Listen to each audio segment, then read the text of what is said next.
We always say timing is everything. But what if the order of events is actually what really counts? Think about it. Buying a house before having kids or after. The results are completely different. Well, in the world of finance, this isn't just some abstract idea. It can literally be the difference between total security and a real crisis. Today, we're going to dive into some powerful tools designed for exactly that, a future where the sequence of events changes the whole game.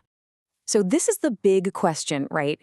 It's not just about planning for an event to happen, but for a specific sequence of events. How can you make sure someone is taken care of, but only if they're the one who lives longer? Your standard, off-the-shelf insurance is often too much of a blunt instrument for that. So let's explore the specialized tools that are built for this exact challenge. To make this all feel a bit more real, let's meet Alex and Ben. Now, Alex wants to set up a financial safety net for Ben. Simple enough. But here's the catch.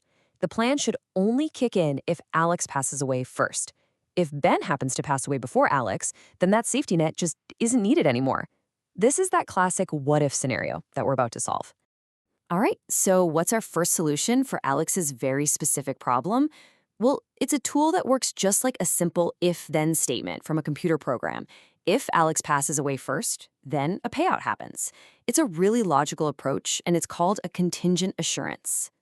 So what is that exactly? The easiest way to think about it is as a conditional promise. The payout is totally contingent on the order of events. The policy pretty much just sits there in the background, constantly asking one question: who passes away first? A check is only cut if it happens in that one specific prearranged order. Let's bring this back to our story. Alex gets a contingent assurance policy with one simple rule. If Alex dies while Ben is still living, Ben gets a one-time lump sum payment. But, and this is the key, if the order is flipped and Ben passes away first, the condition isn't met. The policy just dissolves. Nothing gets paid out. It's like a surgical strike for a very specific financial need. But, a one-time payment isn't always the right solution. What if the real goal is long-term, ongoing support? Well, for that, you need a totally different kind of tool, one that creates an income stream for the person who survives. And that brings us to something called reversionary annuities. A reversionary annuity also hinges on the order of death, but its whole purpose is different. Instead of one big payout, it's designed to kickstart a continuous stream of income. That word reversionary just sounds complicated. All it means is that the income reverts or passes over to the survivor. So back to Alex and Ben. If Alex had gone with a reversionary annuity instead, the outcome looks totally different. The plan still only activates if Alex dies first, but instead of getting a big check, Ben starts receiving regular payments. It's a predictable income, like a paycheck, that's going to keep coming for the rest of his life. It provides that long-term security, not just a one-time fix. So when you see them side by side, the choice becomes pretty clear. A contingent assurance? That's for delivering a single powerful financial punch. Think paying off a mortgage in one go. A reversionary annuity, on the other hand, is all about providing a steady, reliable income for years, maybe even decades. One solves an immediate big problem, the other provides lasting peace of mind. It's all about matching the right tool to the right financial job. So, you're probably wondering, how on earth do you calculate the odds of something so specific happening? I mean, it sounds impossibly complex. But the basic logic behind it all is surprisingly simple. We're going to take a quick peek behind the curtain at the math, but don't worry, you won't need a calculator. The whole thing breaks down into these four basic ideas. First, you just pick a single moment in the future, any moment. Then, you figure out the teensy tiny probability that Alex might pass away at that exact instant. Step 3, you multiply that by the probability that Ben is still alive at that very same moment. And finally, this is the magic part. You do that for every single possible moment in the future, and you add all those tiny little probabilities together. That summing up is the secret sauce for how they figure out the overall odds. And of course, this is where the actuaries come in to work their magic.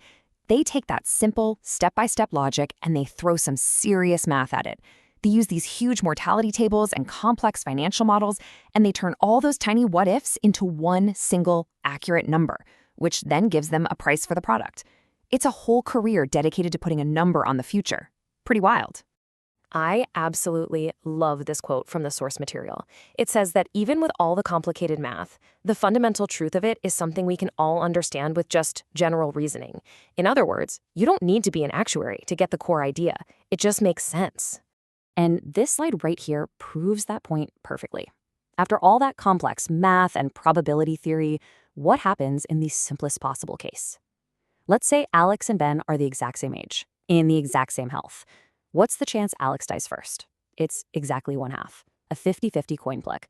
It's just a beautiful reminder that deep down, all that heavy math is just confirming a simple, logical reality we could have guessed. So let's bring it all home. Why does any of this matter? Because life is unpredictable, we know that, but our financial promises to people often need to be incredibly exact. These tools give us the power to cut through all that uncertainty with amazing precision, matching a solution perfectly to a very specific problem. At the end of the day, this type of planning is about surgical precision, not just taking a broad approach. It's about solving those very specific what-if scenarios that keep us up at night. It's about making sure the right resources get to the right person at the exact moment they're needed most. It's financial planning that finally gets a simple truth. Sometimes the order of events changes everything. So the question I want to leave you with is this.